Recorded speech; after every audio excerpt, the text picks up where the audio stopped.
بسم اللہ الرحمن الرحیم۔ درود و سلام محمد و آل محمد پر۔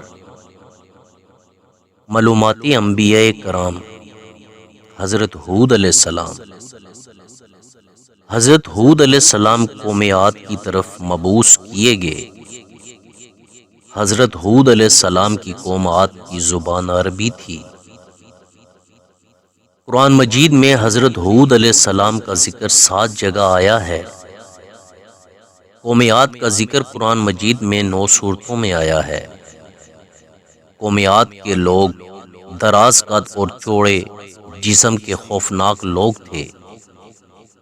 قوم عاد کے لوگ اتنے مضبوط اور طاقتور تھے کہ اگر پتھر پر پاؤں مارتے تو زانوں تک اس میں گھس جاتا۔ عاد قبیلہ حضرت ہود علیہ السلام کے پردادا عاد بن اوس کے نام سے منسوب تھا۔ قوم عاد کے لوگ 7 بتوں کو پوجتے تھے: ود، سوا، یغوث، یعوق، نصر، سمود، ہتار۔ حضرت ہود علیہ السلام کی وفات حضرموت میں ہوئی۔ قوم عاد پر سخت آندھی کا عذاب آیا تھا۔ یہ آندھی 8 دن اور 7 رات تک جاری رہی۔